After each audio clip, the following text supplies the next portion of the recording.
¿Cómo pueden impactar el aumento en las tarifas en el índice de inflación del mes de abril y si eso podrá sostener el objetivo que se planteó el presidente Javier Milei? Está con nosotros María Castiglioni, economista, que va a analizar con nosotros uno de los temas más importantes. Hace poco retomamos datos de algunas consultoras que decían que el primer tema que tenían los argentinos en la cabeza era justamente el de la inflación. Ya, como decíamos, un tema de conversación que se da cada vez más en la cotidianeidad junto con otros dos temas. Uno, el que tiene que ver con las prepagas y otro también el que tiene que ver con el nivel de desempleo, una discusión que además hace bastante que no estaba justamente en el centro de la opinión pública. Ahora sí está con nosotros María Castiglioni. María, ¿cómo estás? Buen día. ¿Qué tal? Buen día, un gusto. Bueno, ¿qué análisis haces respecto a esto? Un aumento importante, ¿no? Para las tarifas en este mes y la pregunta es si eso no va a perjudicar este otro objetivo que tienen respecto a la inflación, ¿no? También para el mes de abril.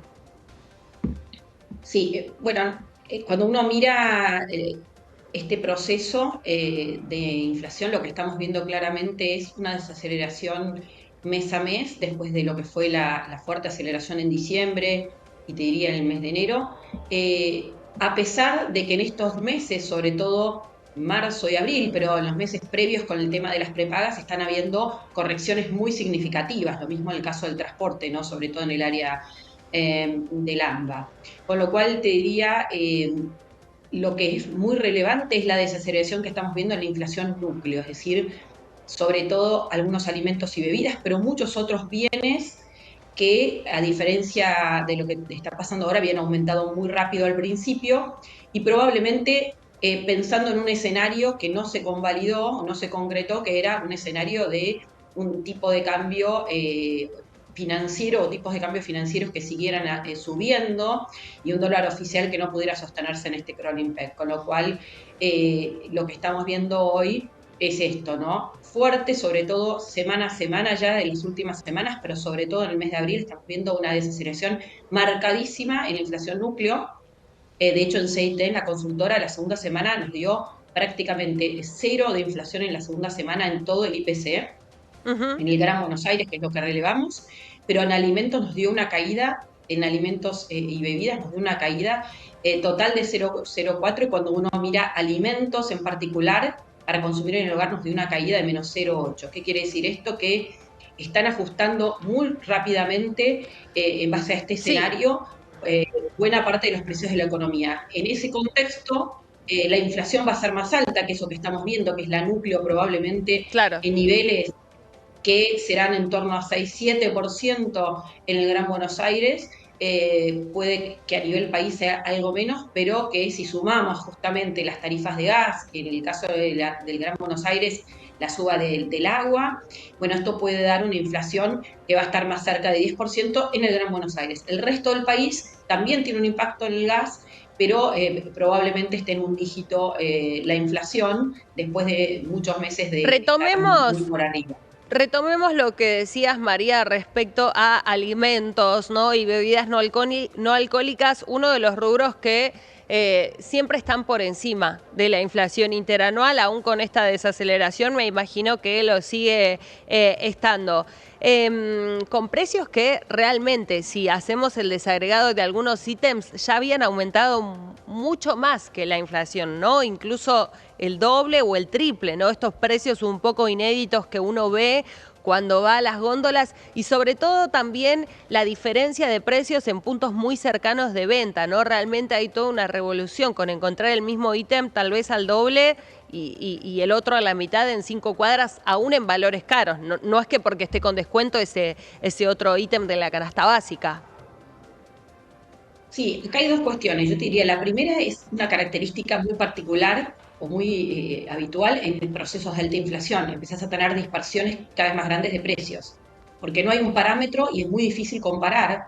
Entonces, para el propio consumidor se hace también complejo ver si algo es caro o barato en relación a otros, ¿no? Si puede encontrar algo más barato. Eso por un lado.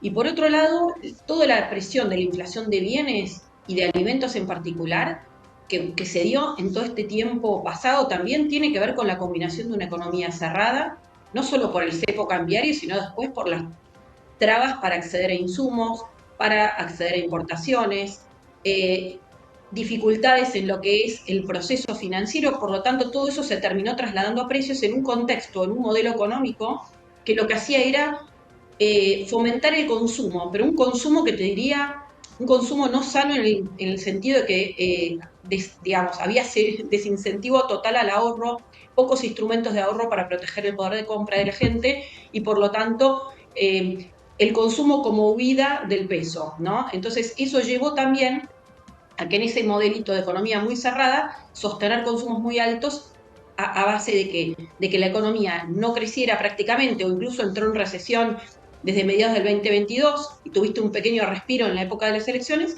pero a costa de un alza de todos los precios. De hecho, la inflación, si uno mira los últimos 4 meses de la gestión entera anterior, ¿no? Cerrando en noviembre, con el dólar oficial atrasadísimo y congelado, tarifas congeladas de todo tipo de tarifas, y programas de precios justos, etcétera, tenías una inflación de arriba del 12% en 3 de los últimos 4 meses. O sea que eso es lo que también se fue exacerbando. De hecho, el año pasado, el faltante de algunos insumos fundamentales, incluso en alimentos, llevó a que los precios de algunos productos se dispararan, ¿no? Y eso no se había corregido en diciembre, enero y febrero, en parte porque el proceso de vuelta a que hubieran importaciones, a que hubiera certeza por lo menos de los plazos, no estaba al principio presente.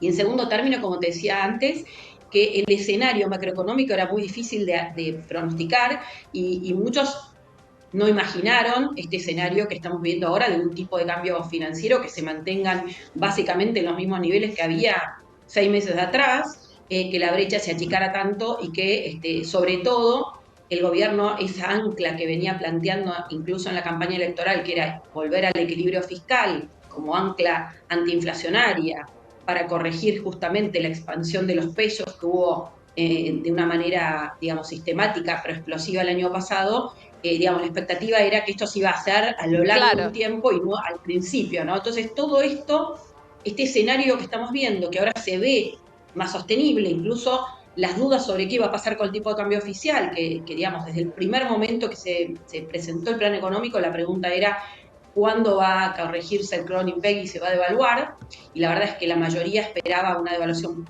antes que estos meses. Nosotros en CEINTE en particular creíamos que el escenario base iba a ser más parecido a esto, pero la verdad es que no éramos de los pocos, ¿no? Y era muy difícil en ese momento hacer el análisis. ¿Qué Entonces, dicen ahora, María, sobre ese mismo análisis? ¿Cuándo sí. va a llegar esa corrección del tipo de cambio? Mira, nosotros estamos viendo que, dada la dinámica que estamos atravesando hoy, es obvio que una inflación que todavía es más alta que la corrección o el ajuste del tipo de cambio oficial hace que como resultado, obviamente, el tipo de cambio real medido en cualquier moneda se vaya, digamos, reduciendo, se vaya atrasando o encareciendo nuestra moneda.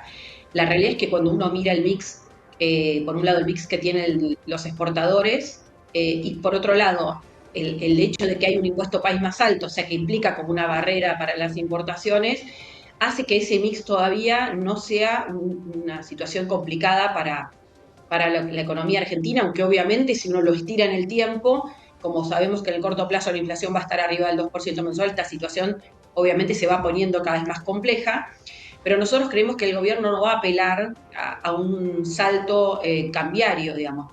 En parte porque el beneficio que te traería esto de corto plazo tiene un montón de perjuicios alrededor. El primero es frenar este proceso de desaceleración de la inflación, que es tan importante, como vos bien planteabas, era el principal problema de los argentinos y aparte no hay forma de que los salarios le empiecen en algún momento con las recomposiciones paritarias, etcétera, a ganarle mensualmente a la inflación si la inflación se empieza a acelerar de nuevo. O sea, esa carrera se pierde siempre, es algo de una economía que está creciendo y floreciendo, que no es el caso de Argentina hoy, eh, pero tampoco lo fue en los últimos años, ¿no? Ujú. Y por otro lado, que muchos precios que son los sensibles, no los que están aumentando fuerte ahora, como las de tarifas de luz y las de gas, tienen un componente importado muy relevante, con lo cual corregir el tipo de cambio oficial implicaría tener de vuelta, retroceder varios escalones en el proceso de recomponer tarifas. Y esto tiene un problema o varias patas. La primera es,